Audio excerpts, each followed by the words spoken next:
Donc voilà, ça c'est le SCOBY. Alors ça fait toujours un peu peur, c'est mystérieux et c'est vraiment le truc du kombucha, the SCOBY, Scooby-Doo-Bidou, mais c'est la partie sympa. Elle, c'est Khadija. Il y a un an, elle a lancé KB, la première marque marocaine de kombucha. On l'a rencontrée à Casablanca pour découvrir son projet et les secrets de cette boisson fermentée qui séduit de plus en plus. Mon préféré, c'est le Earl Grey, puisque je suis une grande amatrice de thé et que c'est du 100% thé noir avec des notes de bergamote. Je trouve la thé vert, notre thé marocain à la menthe, super rafraîchissant aussi pour l'été. Ce projet, il est né du fait que, ne buvant pas de jus de fruits et ne buvant pas de soda, j'avais aucune alternative en fait pour boire quelque chose de savoureux et de pétillant. Quand j'ai découvert ces boissons fermentées, kéfir et kombucha, j'ai enfin pu boire quelque chose qui sorte du jus de gingembre ou de l'eau pétillante avec du citron.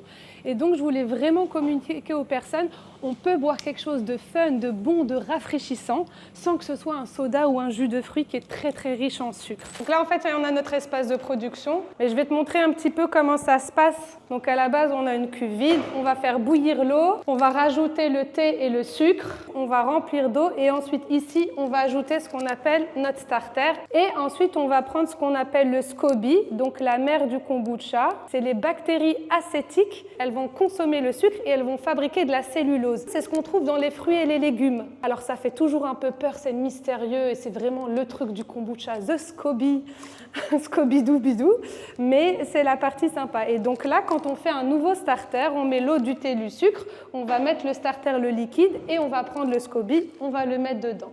Et là, ça a fermenté pendant, ça dépend de la température, entre 10 jours et 3 semaines. Donc ici, on prend les starters, notre levain, on le met là, c'est là qu'on fait l'aromatisation, kombucha fruits rouges, on rajoute le gingembre, on rajoute la menthe, et ensuite on a notre chambre froide où on stocke tous nos cartons.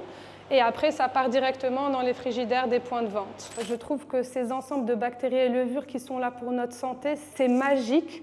Elles ont un rôle énorme pour notre santé. J'ai vu la différence sur mon microbiote, sur mon transit. J'ai une famille avec un papa qui est très colopathe. Il a commencé à en faire boire à toute la famille. Il a commencé à avoir une diminution de ses inflammations, une diminution de ses douleurs. Si j'avais voulu faire le projet tel que je l'ai imaginé, je ne l'aurais pas fait. C'est-à-dire, je n'ai pu faire le projet qu'en lâchant prise, en me disant « tu n'auras pas ce que tu veux, tu auras ce que tu peux ». Le Maroc a énormément de potentiel.